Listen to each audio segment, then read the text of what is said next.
പ്രതിപക്ഷ നേതാവ് VD. Satheesan പറവൂരിൽ മത്സരിക്കുകയാണെങ്കിൽ ജയിക്കുമോ sir? ഇത് ഒരു നല്ല ചോദ്യമാണ്. പക്ഷേ സതീശൻ എങ്ങനെയും ജയിക്കാനാണ് സാധ്യത അവിടെ.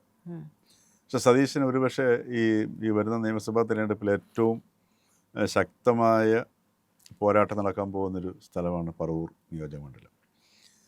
അവിടെ ഈ അവസാന നിമിഷത്തിൽ അത് സതീശൻ അവിടെ കടന്നു കൂടും എന്ന് വേണം കരുതാൻ. പക്ഷേ അത്ര ഈസി അല്ല. അതിൻ്റെ കടന്നുകൂടാൻ കാരണമെന്ന് പറഞ്ഞു കഴിഞ്ഞാൽ സതീശൻ്റെ വോട്ട് അവിടെ ഇങ്ങനെ കൂടിക്കൊണ്ടിരിക്കുന്ന ഒരു ഗ്രാഫാണ് നമ്മൾ കാണുന്നത്. ഉദാഹരണത്തിന് 2016 നിയമസഭാ തിരഞ്ഞെടുപ്പിൽ ഏതാണ്ട് 74,000 ശിഷ്ടം വോട്ടാണ് സതീശനവിടെ കിട്ടിയത്. അതായത് എതിർ സ്ഥാനാർത്ഥി ശാരദാ മോഹനേക്കാൾ ഏതാണ്ട് 20,000-ലേറെ വോട്ടിൻ്റെ വ്യത്യാസം ഉണ്ടായിരുന്നു. പക്ഷെ അന്ന് അവിടെ BDJSൻ്റെ സ്ഥാനാർത്ഥിക്ക് ഏതാണ്ട് 28,000 വോട്ട് നേടാൻ കഴിഞ്ഞു. അത് ചെറുതല്ല. പറവൂർ നിയോജകമണ്ഡലം 28,000 ശിഷ്ട വോട്ട്, അതായത് എനിക്ക് തോന്നുന്നു 18% വോട്ട്. അതായത് പ്രതിപക്ഷത്തിന് അവിടെ CPIയുടെ സ്ഥാനാർത്ഥിക്ക് കിട്ടിയതിൻ്റെ പകുതിയേക്കാൾ കൂടുതൽ വോട്ട് BDJS അവിടെ പിടിച്ചിരുന്നു. പക്ഷേ 2021 വന്ന സമയത്ത് ആ ചിത്രം മാറുകയാണ് ചെയ്തത്. ആ ചിത്രം മാറിയിട്ട് BDJS അവിടെ പിടിക്കുന്ന വോട്ട് വെറും 8% ചുരുങ്ങി. അതായത് 28,000-ൽ നിന്ന് ഏതാണ്ട് ഒരു 12,000-ൻ്റെ വോട്ടിലേക്ക് BDJSൻ്റെ വോട്ട് കുറഞ്ഞു. 74,000 ശിഷ്ട വോട്ടിൽ നിന്ന് VD സതീശൻ്റെ വോട്ട് 82,000 ശിഷ്ടമായിട്ട് 51% ശതമാനമായിട്ട് ഉയർന്നു. അതേപോലെ തന്നെ CPIയുടെ നിക്സൺ, അന്ന് MT നിക്സൺ സതീശനെതിരെ മത്സരിച്ചിരുന്നത്. നിക്സൺ നേരത്തെ മുൻപുണ്ടായിരുന്ന 34,000 ശിഷ്ട വോട്ടിൽ നിന്ന് 38,000 ശിഷ്ട വോട്ടിലേക്ക് കൂടുതൽ പിടിച്ചു. ഈ രണ്ട് സ്ഥാനാർത്ഥികളും, അതായത് സതീശനും അതേപോലെ ഇടതുപക്ഷത്തിൻ്റെ സ്ഥാനാർത്ഥിയും കൂടുതൽ വോട്ട് പിടിച്ചപ്പോൾ കുറഞ്ഞത് BDJSൻ്റെ വോട്ടാണ്. അപ്പോൾ അത് സൂചിപ്പിക്കുന്നത് പറവൂർ മണ്ഡലത്തിലെ BDJSൻ്റെ വോട്ടെന്ന് പറയുന്നത് വളരെ ഫ്ലെക്സിബിളാണ്. ഈ BDJSൻ്റെ വോട്ടിൽ ഉണ്ടായിരിക്കുന്ന കുറവ് സതീശൻ്റെ വോട്ടിലും അതോടൊപ്പം തന്നെ ഇടതുപക്ഷ സ്ഥാനാർത്ഥിയുടെ വോട്ടിലും കൂടിയിരിക്കുന്നതായിട്ടും കാണാം. അത് ഏറ്റവും കൂടുതൽ പോയിരിക്കുന്നത് സതീശനാണെന്നുള്ളത് നമുക്ക് അതിനകത്ത് ഏകദേശം നോക്കിയാൽ മനസ്സിലാവും. സർ, പക്ഷേ ഇത്തവണ കാര്യങ്ങളെല്ലാം മാറി മറിയുകയാണ്. അതിലേക്കാണ് വരുന്നത്. ഇത്തവണ കാര്യങ്ങൾ മാറി മറിയെന്ന് വെച്ച് കഴിഞ്ഞാൽ ഇന്നിപ്പോൾ സതീശൻ ഒരു സെൻട്രൽ പോയിൻ്റായിട്ട് വന്നിരിക്കുകയാണ്. സതീശനെ കോൺഗ്രസിനകത്തു നിന്നും അതിശക്തമായിട്ട് സതീശൻ ആക്രമണം നേരിടുന്നുണ്ട്. ആ ആക്രമണം എന്ന് പറഞ്ഞാൽ ഏതെങ്കിലും കാരണവശാൽ UDF അധികാരത്തിൽ വരികയാണെങ്കിൽ കോൺഗ്രസിലെ മുൻനിര നേതാക്കളുടെ മുഴുവൻ ഫൈറ്റും, ഇപ്പോൾ KC വേണുഗോപാലിൻ്റെ ആണെങ്കിലും രമേശ് ചെന്നിത്തലയുടെ ആണെങ്കിലും ഇനി അഥവാ K മുരളീധരന് മുഖ്യമന്ത്രിയാകാൻ ആഗ്രഹം ഉണ്ടെങ്കിൽ പോലും എല്ലാവരും ഫൈറ്റ് ചെയ്യുന്നത് സതീശനെതിരായിരിക്കും. കാരണം സതീശൻ പ്രതിപക്ഷ നേതാവാണ്. സതീശൻ്റെ പ്രവർത്തനത്തിനകത്ത് സതീശൻ വളരെ അദ്ദേഹത്തിൻ്റെ പരമാവധി കഴിവെടുത്ത് അദ്ദേഹം പ്രവർത്തിക്കുന്നുണ്ട്. അപ്പോൾ പാർട്ടിക്കകത്ത് നിന്ന് സതീശൻ ശക്തമായ ഭീഷണി നേരിടുന്നുണ്ട്. രണ്ടാമത് സതീശൻ്റെ ഇപ്പോഴത്തെ കേരളത്തിലെ ഏറ്റവും വ്യക്തിപരമായ സതീശൻ ഏറ്റവും കൂടുതൽ ആക്രമണം നേരിടുന്നത് രണ്ട് പേരിൽ നിന്നാണ്. ഒന്ന് വെള്ളാപ്പള്ളി നടേശൻ പിന്നെ ആക്രമിക്കുകയാണെങ്കിൽ മറയില്ലാതെ ആക്രമിക്കുകയുള്ളൂ.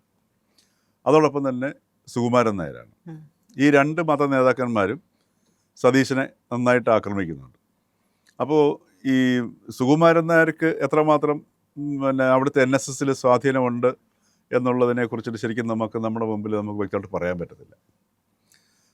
അതേസമയത്ത് വെള്ളാപ്പള്ളി നടേശൻ ഈ പറഞ്ഞതുപോലെ കുറച്ച് വോട്ടുകളൊക്കെ കയ്യിൽ വയ്ക്കാനുള്ള തന്ത്രങ്ങളൊക്കെ മൂപ്പർക്കല്ല പിടിയുണ്ട്.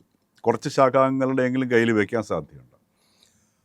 മാത്രമല്ല BDJS എന്നുള്ളൊരു സംഗതികളെ മത്സരിക്കുകയും ചെയ്യുന്നുണ്ട്. രണ്ടായാലും BDJS അവിടെ ജയിക്കാൻ പോകുന്നില്ല. അതായത് BJPയുടെ പിന്തുണയോടുകൂടിയാണല്ലോ അവിടെ BDJS മത്സരിക്കാൻ പോകുക.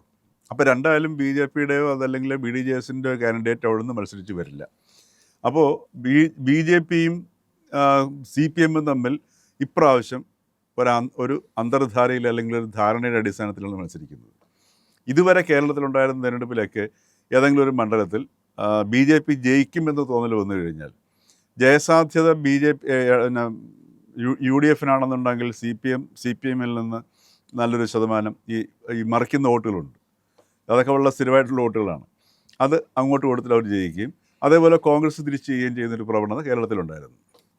പക്ഷേ ഇത്തവണത്തെ തിരഞ്ഞെടുപ്പിൽ അത് അങ്ങനെ ഒരു സംഗതി ഉണ്ടാകില്ല എന്ന് മാത്രമല്ല, കോൺഗ്രസ് ജയിക്കും എന്ന് സാധ്യതയുള്ള മണ്ഡലങ്ങളിൽ CPM ഈ മറിക്കാവുന്ന വോട്ടുകളുണ്ടല്ലോ, ഈ മറിക്കാവുന്ന വോട്ടുകൾ സ്വാഭാവികമായിട്ടും BJP കാൻഡിഡേറ്റിലേക്കോ അതല്ലെങ്കിൽ എതിർ കാൻഡിഡേറ്റിലേക്കോ പോകും.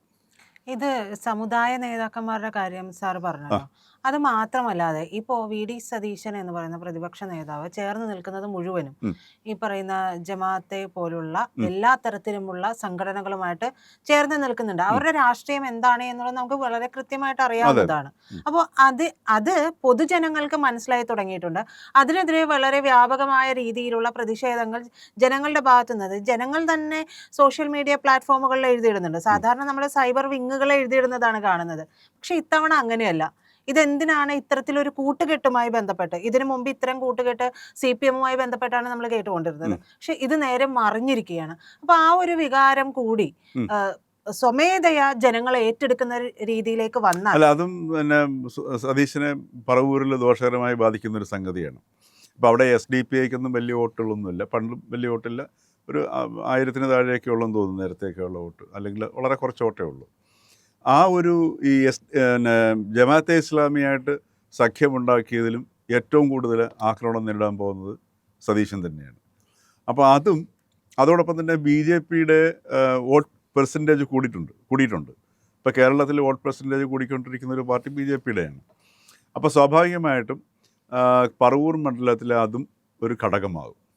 അപ്പോൾ ഇതിനെല്ലാം അതിജീവിച്ചു കൊണ്ടുവേണം ഇതിനെല്ലാം നേരിടുക എന്നുള്ളതാണ് സതീശൻ നേരിടുന്ന ഏറ്റവും വലിയ വെല്ലുവിളി. സതീശൻ ഈ കഴിഞ്ഞ ദിവസം പുതുയുഗ യാത്ര പറവൂരെത്തിയപ്പോൾ ഞാൻ ആ വീഡിയോ കണ്ടപ്പോൾ പെട്ടെന്ന് ഓർമ്മ വന്നതാണ്.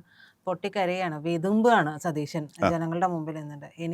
ഞാൻ കരക്കി പിടിച്ചിട്ട മീനാണ്, എവിടെ പോയാലും എനിക്ക് നിങ്ങളുടെ സ്നേഹവും ലാളനയും കരുതലും ഒക്കെ കിട്ടണം എന്നുള്ളതാണ്. അപ്പം ഇത് കേട്ട സമയത്ത് എൻ്റെ മനസ്സിൽ കൂടി പോയത് മുൻപ് പറഞ്ഞ്, അതായത് അവസാനത്തെ അടവ് നമ്മൾ പറയും 18ാമത്തെ അടവ് എടുത്ത് വയറ്റിക്കൊണ്ടിരിക്കുക ഒരവസ്ഥയാണ്. അതെ, ഇപ്പോൾ ഈ തെരഞ്ഞെടുപ്പിൽ എല്ലാവരും 18ാം അടവെടുത്തിരിക്കുകയാണ്.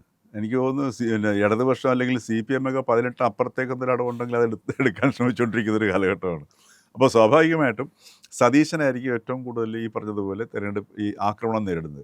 അപ്പോൾ BDJSൻ്റെ അതിശക്തമായ പ്രവർത്തനം CPM-ന് വേണ്ടി, അതാണ് മനസ്സിലാക്കേണ്ടത്. CPM-നും അതേപോലെ രമേശ് ചെന്നിത്തലയ്ക്കും. ഉദാഹരണത്തിന് വെള്ളാപ്പള്ളി നടേശൻ്റെ എടുക്കുക. വെള്ളാപ്പള്ളി നടേശൻ ഇപ്രാവശ്യം ഏറ്റവും കൂടുതൽ ശക്തമായിട്ട് ഇറങ്ങാൻ പോകുന്നത്, ഇപ്പോൾ അത് വെള്ളാപ്പള്ളി നടേശന് ഇപ്പോൾ LDF ജയിച്ചാലും UDF ജയിച്ചാലും അതിനേക്കാൾ ഏറ്റവും കൂടുതൽ പ്രാധാന്യം കൊടുക്കാൻ പോകുന്നത് സതീശനെ തോൽപ്പിക്കുക എന്നുള്ളതായിരിക്കും. സതീശനെ തോൽപ്പിക്കുക എന്നുള്ളത് വെള്ളാപ്പള്ളി നടേശന് 2 ഉദ്ദേശങ്ങളാണ്. ഒന്ന്, ഈ CPM-നെ സഹായിക്കുക എന്നുള്ളൊരു സാധനമുണ്ട്. 2, കോൺഗ്രസ് ജയിച്ചു വരികയാണെങ്കിൽ രമേശ് ചെന്നിത്തല മുഖ്യമന്ത്രി ആവണമെന്നുള്ളതാണ് ആരുടെ ആഗ്രഹം? വെള്ളാപ്പള്ളി നടേശൻ്റെ.